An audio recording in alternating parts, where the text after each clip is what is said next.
साबिक army chief general Bajwa और general Faiz Hamid की लड़ाई में कैसे इमरान खान और परवेज इलाही को नुकसान उठाना पड़ा। रावलपिंडी में बड़ी बैठक और इस्टेब्लिशमेंट का इमरान खान को शट अप कॉल देने का हतमी फैसला। अगर आइंदा एक भी लफ्ज़ इमरान खान के खिलाफ बोला तो हम बर्दाश्त नहीं करेंगे। मोनस इलाही की दोबारा जमान पार्क में इमरान खान से मुलाकात, इसका क्या असर पड़ेगा और पीटीआई और पीएमएलक्यू में बढ़ती हुई दूरियां, इनका हल क्या होगा और परवेज इलाही ज़हनी तौर पे तैयार हैं, वो क्या फैसला करेंगे। शहबाज शरीफ ने चौधरी शुजात से भी ज़मानत मांग ली। इस सारे अमल के दौरान परवेज इलाही के इंटरव्यू के बाद ये सारा किस्सा कहानी किस तरफ जाके बैठेगा, आज हम इसके ऊपर बात करेंगे। अस्सलाम वालेकुम, आप देख रहे हैं गोरखधंधा अबरार कुरैशी, आपसे महातुब। आप तमाम लोगों ने परवेज इलाही साहब का जो इंटरव्यू है वो आपने देख लिया होगा। उस इंटरव्यू में जहां उन्होंने बाजवा साहब को अपना मोहसिन कहा, खान साहब के ऊपर तनकीद की और बाजवा साहब की हमायत में बयान दिया और ख़ासकर जनरल फैज हमीद जो थे उनके हवाले से भी उन्होंने जिक्र किया। तो उनके इंटरव्यू से और मौजूदा सियासी हालात से और किस किस के ऊपर परवेज इलाही साहब ने तनकीद की, वो किसकी हमायत करते हैं और इमरान खान साहब किसकी हमायत करते हैं, दोनों की हमायत और मुखालफत को जब सामने रखें तो हमें ये इल्म होता है कि जनरल फैज हमीद साहब जो किसी दौर में DGISI थे और जनरल बाजवा साहब जो आर्मी चीफ थे, तब इनकी आपस में अच्छी अंडरस्टैंडिंग थी और ये दोनों मिल के खान साहब के साथ काम कर रहे थे और अपने अपने ओहदों के ऊपर विराजमान थे। एक ताहिर से रिटायर्ड हुए और एक कबल अज वक्त रिटायर्ड हो गए जनरल फैज हमीद। अब इन दोनों के दरमियान जो है वो अंदरूने खाना एक तगड़ी लड़ाई है और पिछले चंद दिन कबल आपको बताया था कि जनरल फैज हमीद और जनरल कमर जावेद बाजवा और साबिक चीफ जस्टिस साकिब निसार भी आपस में मिल बैठे थे। मगर आज भी ये बात साबित शुदा है कि जनरल फैज हमीद और जनरल बाजवा जो हैं उनके आपस में इख्तलाफात हैं।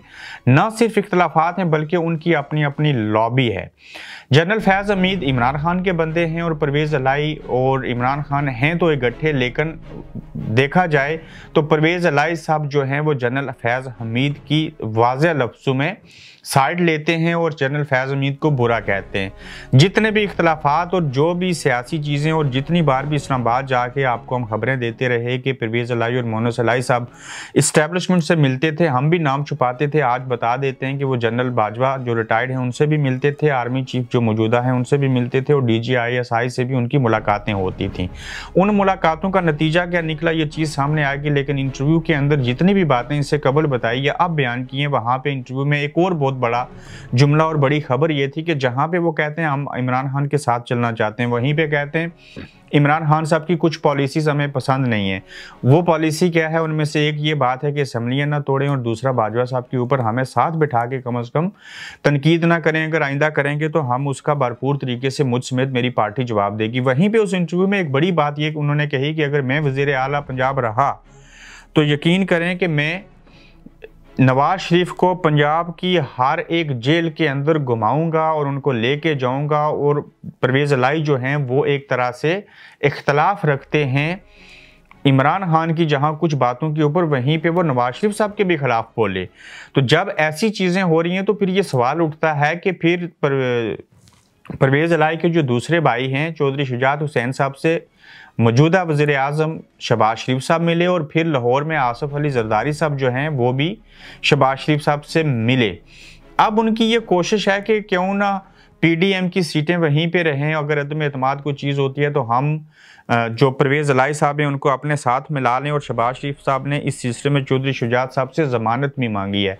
नवाज शरीफ साहब के बारे में एक तरफ परवेज इलाही के ये अल्फाज के मैं जेलों में घुमाऊंगा और दूसरी जानिब कोई डील अभी तक हुई नहीं और चौधरी शुजात साहब से ज़मानत इस बात की मांगी जा रही है कि आप परवेज इलाही साहब को इस बात के ऊपर मुतफिक करें और आप ये ज़मानत दें कि अगर ये वज़ीर आला बने, हमारे साथ चलना चाहें तो हम एक मायदा करके इनको PDM की तरफ से वज़ीर आला पंजाब बना देते हैं। मगर उस इंटरव्यू की जो चीज़ें इमरान खान के ख़िलाफ़ थी, जनरल फैज़ हमीद के ख़िलाफ़ थी, उसके बाद अगर ये देखा जाए कि नवाज शरीफ साहब के भी ख़िलाफ़ उन्होंने बयान दिया, तो ऐसे हालात में ये नहीं लगता कि परवेज इलाही जो हैं अब भी इमरान खान को छोड़ के कहीं और जाएंगे। वो ये सारा प्रेशर और जो बातें कह रहे हैं वो रियलिटी के ऊपर अपनी तरफ से उनको लगता है कि यही हकीकत है कि हमें बाजवा साहब के खिलाफ नहीं बोलना चाहिए, वो माजी का किस्सा बन चुके हैं, तो हमें आगे बढ़ना चाहिए। और हम आज भी कहते हैं कि खान साहब कहेंगे तो असेंबली तोड़ देंगे, उसके नुकसानात और फवाइद भी बता दिए।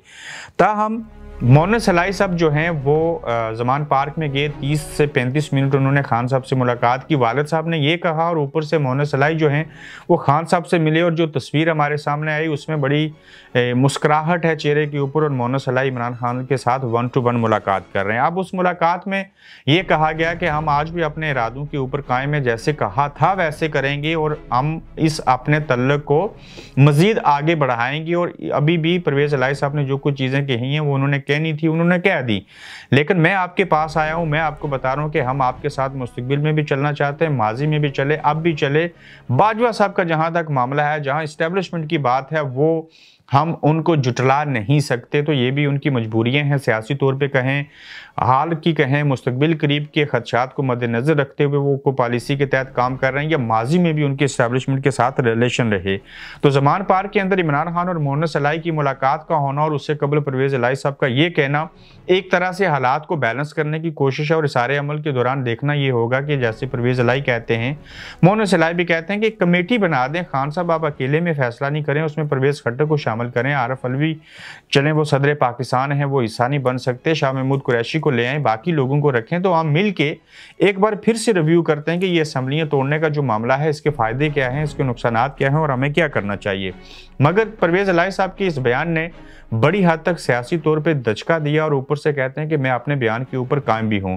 अब परवेज़ इलाही साहब अगर चाहते हैं कि खान साहब के साथ में चलूं, तो इस सारे अमल का आखिरी हल ये है कि वो इस्टेब्लिशमेंट को साथ मिला के, जैसे मैंने पहले जिक्र किया था, वो PDM को राजी करें इस बात के ऊपर कि वो इलेक्शन जो नवंबर में चाहते हैं अगले साल, वो 5 माह पीछे आ जाएं, तो इस तरह से ना असेंबलियाँ तोड़ने की नौबत पेश आएगी, ना आपके तल्लुकात खराब होंगे। मगर इस सारे अमल के दौरान आसिफ जरदारी साहब, PDM, मौलाना फजल रहमान, नवाज शरीफ इंक्लूडेड, शहबाज शरीफ और इवन चौधरी शुजात साहब चाहेंगे कि हम इस चीज़ का फ़ायदा उठाएं। और अब जब भी मुज़ाकरात होंगे तो इस मुज़ाकरात का ज़्यादा नुकसान जो है वो खान साहब को होगा और परवेज़ इलाही साहब को, चूँकि अब इनके अंदरूनी इख्तलाफात सामने आ चुके हुए हैं। और इन इख्तलाफात की रोशनी में जहाँ पहले हुकूमत ने कहा था कि हम 2 माह पहले इलेक्शन करवाने को तैयार हैं, अब ऐसे नहीं लगता कि PDM की हुकूमत जो है वो इस्टेब्लिशमेंट के बगैर या उनके अलावा किसी के साथ मुज़ाकरात करते हुए ये इलेक्शन के मामले से पीछे आ जाएंगे। चूँकि खान साहब ने पीक पे जाके एक प्रेशर डेवलप कर दिया था, यही वजह थी कि आखिरी मरतबा उन्होंने 6 दिन का टाइम दिया, इस बात को एक्सटेंड किया कि शायद 6 दिनों के अंदर अंदर परवेज़ इलाही और आरिफ अलवी साहब इस्टेब्लिशमेंट के साथ मिलकर हुकूमत से कुछ मुज़ाकरात करें। चूँकि PTI कहती है कि हम मुज़ाकरात करने के लिए तैयार हैं और सारी चीज़ों के लिए तो बातें हो सकती थी। अब गेम किसी और तरफ जा रही है, लेकिन लगता यह है ऐसे हालात के अंदर कि मोहम्मद सलाई तो जाहिर है उनके वालिद जो फैसला करेंगे वही काबिल कबूल होगा और जो शुजात सब कहेंगे। मगर मोहम्मद सलाई साहब की ये सबसे बड़ी ख्वाहिश है कि इताद ना टूटे और सारी चीज़ें ना हों। और मोहम्मद सलाई साहब मसलसल ट्वीट कर रहे हैं कि हम अपने इस तल्लुक को, इस इताद को आगे बढ़ता हुआ देखना चाहते हैं। तो इन सारे हालात के दौरान जो परवेज़ इलाही साहब हैं वो ज़हनी तौर पर तैयार हैं। वो ज़हनी तौर पर कैसे तैयार हैं? उन्होंने जो कहना था वो कह दिया। अब उनको ये लगता है कि जो असेंबलियाँ तोड़ने वाली बात की थी मैं उससे भी पीछे नहीं हट सकता, तो वो दरमियाना रास्ता जो है, जो उन्होंने ज़हन बनाया उसके मुताबिक चीज़ों को लेके आगे बढ़ेंगे। PTI और PML काफ के दरमियान जो दूरियां बड़ी हैं, बड़ी हद तक दूरियां पैदा हो चुकी हैं और इन दूरियों का फ़ायदा ज़ाहिर है PDM उठाएगी। वो मुख्तलिफ ऑप्शंस देंगे, मुख्तलिफ ऑफर्स उनको देंगे। अब ये सारी बात डिपेंड करती है बाप बेटे के ऊपर, परवेज़ इलाही और मोहम्मद सलाई के ऊपर कि क्या उन्होंने जो इमरान खान साहब को बात कही थी उसके ऊपर कायम है या नहीं। और दूसरा, अगर मोहम्मद सलाई के कहने के ऊपर और परवेज़ इलाही की तनकीद के बाद अगर बाजवा साहब के खिलाफ तनकीद नहीं करते खान साहब, तो फिर शायद इनके तल्लुकात बेहतर चलें। दूसरी जानिब सबसे बड़ी खबर यह भी है कि रावलपिंडी के अंदर आज ही एक इजलास हुआ और उस इजलास में इस्टेब्लिशमेंट ने यह फैसला किया है कि आइंदा अगर खान साहब ने जनरल बाजवा जो कि आर्मी का हिस्सा थे, अब भी एक तरह से उनको हिस्सा समझते हैं और आर्मी हमेशा से अपने अफसरान करप्ट हूँ, सही हूँ, अच्छे हूँ, बुरे हूँ, उनका वो दिफा करते हैं। आप उसमें देख लीजिए, परवेज़ मुशर्रफ साहब की मिसाल आपके सामने है और बेशुमार एग्जाम्पल सामने है। वो किसी के ऊपर कोई आँच नहीं आने देंगे। और उस फैसले में यह कहा गया कि खान साहब को पैगाम अलवी साहब के ज़रिए पहुंचाएंगे या पहुंचा दिया गया होगा कि अगर आपने आइंदा बाजवा साहब के खिलाफ एक लफ्ज़ भी बकौल उनके अगर आपने कहा तो हम बर्दाश्त नहीं करेंगे। वो क्या करेंगे? ज़ाहिर है जो भी केसेस बनते हैं, गद्दारी के मुकदमे और सारी चीज़ें होंगी।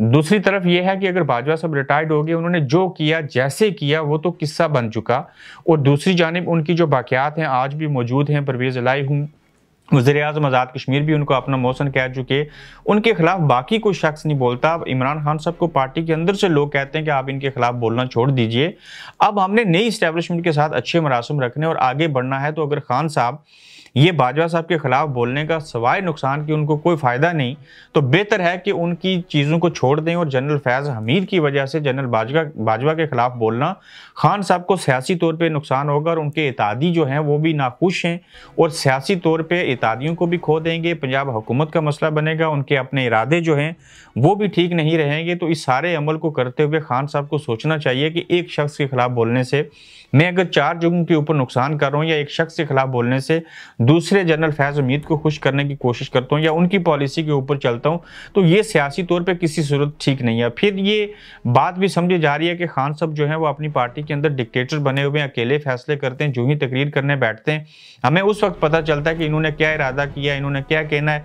तो जब वो कह देते हैं तो फिर इनको समझ आती है। तो उनको ये भी तजवीज़ दी गई कि आप एक कमेटी बनाएं, उसके तहत हम कुछ मुज़ाकरात करते हैं, कुछ आपस में बातचीत करते हैं। हर मामले का हल जो है वो बातचीत से भी हो सकता है, बजाय इसके कि बड़े बड़े फैसले ऐसे किए जाएं जिसमें हुकूमतें भी ख़त्म हो जाएं, ज़िमनी इलेक्शन भी ना हो, हम इतादी भी आपसे दूर हो जाएं। तो सियासी तौर पे नुकसान करने के बजाय हिकमत के साथ काम लिया जाए और पार्टी के लोगों के साथ मशावरत की जाए, ताकि वन मैन शो जो भी आपको गाइड करता है वो जनरल फैज़ हमीद है या कोई और है, तो इससे इतादी भी नाखुश हैं और इससे आपको सियासी तौर पर नुकसान होगा। तो परवेज़ इलाही के बयान ने जहां पे इमरान खान को भी चौंका के रख दिया, वहीं पे फिर मोनो सलाई ने खाली जगह जो पड़ी थी गैप उसको पूरा करने की कोशिश की। तो अब आगे देखना होगा कि क्या खान साहब बाजवा साहब के खिलाफ बोलना बंद करेंगे, क्या कोई कमेटी बना के इन ये जो इतादी हैं उनकी भी थोड़ी सी बात सुनेंगे, या सिर्फ उनको हुक्म सुनाएंगे। लेकिन असेंबलियां तोड़ने का मामला भी गोरख धंधा बन चुका है, और जब तक परवेज़ इलाही के साथ वो चंद दिन पहले वाली रिलेशनशिप दोबारा बरकरार नहीं और वापस नहीं होती, उस वक्त तक असेंबलियां तोड़ने का मामला भी निहायत ही मुश्किल होगा। तो इस सारे अमल के दौरान अहमियत इख्तियार कर चुके हैं इमरान खान साहब की मजबूरी है कि परवेज़ इलाही, मोहन सलाई और इन तमाम लोगों को अपने साथ मिलाया जाए, वरना ना रहेगा बांस और ना बजेगी बांसुरी। अपना फीडबैक दीजिएगा, अपना ख्याल रखिएगा कि खान साहब को ऐसे हालात के अंदर इतादियों को साथ लेके चलना चाहिए, या कि उनको अपने हिस्से के खुद फैसले करके उनके ऊपर मसलत करने चाहिए। अपना फीडबैक दीजिएगा, अपना ख्याल रखिएगा। फिर अगले एपिसोड में आपसे दोबारा मुलाकात होगी, तब तक के लिए अल्लाह हाफिज। आप देख रहे हैं गोरख धंधा अब्रार कुरैशी के साथ।